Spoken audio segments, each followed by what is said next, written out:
Hello，大家好啊！今天我们来看一个关注度很高的交易方法 ICT， 这是部分观众的请求哈。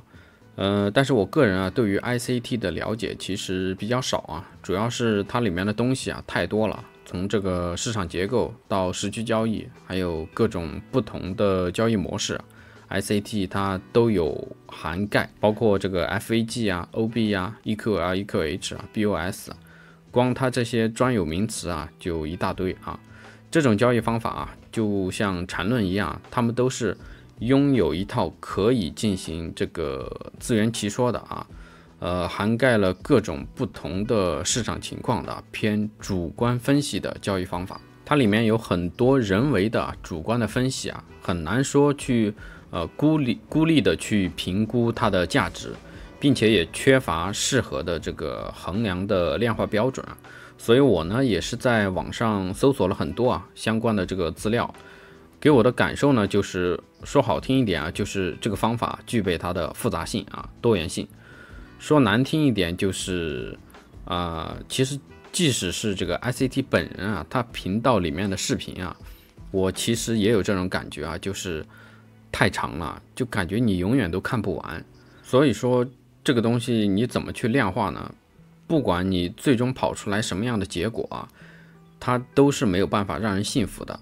因为它这个方法它是融合了各种交易理念在里面，要想把这些全部的概念都量化出来那不是我一时半会儿就能够做到的所以我们今天要说的其实是 ICT 里面的 FVG Fair Value Gap 公允价值缺口。我们就单从这一点来进行测试一下，不管结果好坏呢，它都是一种可以认为是尝试包括我们待会儿讲的这个策略它也是对于 FVG 的其中的一种理解。如果你是这个 ICT 的粉丝拥护者，那么不管待会儿我们测出来的这个结果是你满意的还是不满意的，是好的也好，坏的也好，或者说是这个策略没有按照哪一个规则来执行有所遗漏请都谅解一下，保持这个评论区的干净整洁。首先，什么是 FVG？ 什么是公允价值缺口？它其实是指的这个价格在一个方向注入流动性内部的这个买卖双方造成不平衡，在这个图表上留下形成了一个关于价格的这个真空区这个区域的交易活动很少，价格只有单向的变动就意味着这个价格在这个位置它几乎没有发生很多的这个筹码交换。具体的表现呢，其实就是这根 K 它是 FVG 是由3根 K 线组成的，我们看它就是第一根 K 的最低点和第3根 K 的最高点，这两个价格之间不产生任何的交集就是出现了这么一个缺口。围绕着这个缺口，我们可以进行相应的这个买卖操作。具体策略的依据就是这个视频里面的内容就是这个2023关于这个基于时间的 ICT Silver Bullet 交易模型。具体的它背后的这个理念它的原理ICT 对于它的理解大家可以去这个视频里面进行详细的观看。我这里呢就是在盘面上给大家具体的这个举例说明一下。这个策略其实还是比较简单首先呢，第一个判断的条件就是我们的当前的这个时间ICT 它针对于这套模型的交易时间是基于这个 GMT-5所以大家在测试的时候最好转换成为你所交易的这个平台的时区。那么当行情来到，假设我们以这里举例当行情来到我们可交易的这个时区范围之后，我们向前查找最后一个 FVG 的结构。那么我们看这里的这根 K 的最低点和这根 K 的最高点就是形成了一个FVG。形成之后，我们等待价格，它不是向上运动吗？我们等待价格的回调回调到这个 FVG 这个结构区域里面的时候，我们就进行一笔多单的买入操作。然后我们的止盈价位就是附近的这个 FVG 附近的前高位置，止损的话就是附近的这个前低的位置啊，也就是这根 K 的最低点就是它的止损，这根 K 的最高点就是它的止盈位。那么这笔多单它是打到了止盈啊，盈利出场。另外这个策略它还有一个基于趋势性的要求啊，就是需要判断当前这个市场它是处于一个多头力量领先还是空头力量领先的一个状态。但是说实话，这个其实也很难判断啊。我个人尝试了2种方式啊。第一种是基于这个某一个 FVG 前面这块区域的阴线和阳线的具体排列方式进行判断，还有另一种方式是基于这块区域的价格的密集程度和分散程度进行判断。但是最后这2种方式我都没有采用啊，因为只要加上这种判断之后啊，不管你使用哪种方式判断，它的效果回测出来的这个结果啊都不是很好，所以我就干脆就放弃了这个条件，只采用这个最核心的时间还有 FVG。那我们看下面一个例子啊，那么它这里虽然形成了这个 FVG 啊，但是我们还有一个做单的判断条件，就是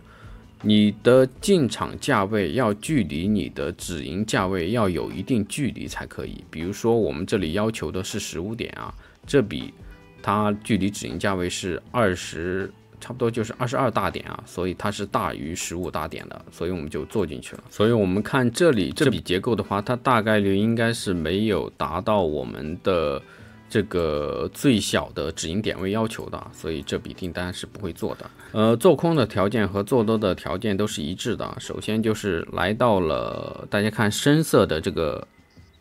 红色，深色的这个红色，它就代表了来到了可交易的这个时区。然后向前查找最后一个 FVG， 也就是这一个缺口。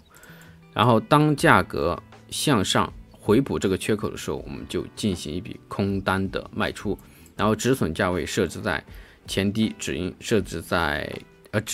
止损的话就设置在前高啊，止盈的话设置在前低啊。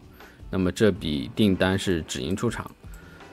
然后这笔多单的话也是同样的逻辑啊，不过很可惜的是，它最终虽然回来了之后力度过猛了，就直接打到这笔订单的一个止损价位啊，就止损出场了。然后这笔空单的话，这笔空单是止盈，并且止盈的价位还比较巧啊，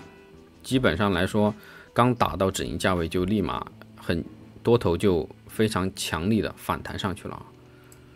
然后我们再看这里是做多，然后止损做空的话止盈做空止盈做多止盈。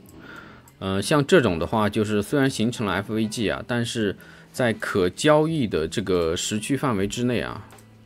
这就是应该是这里啊，这就是可交易的这个时区，在这个时区之内啊，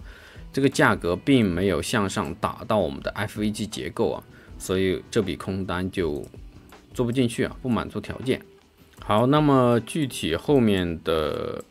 例子我们就不再详细的看了，我们把这个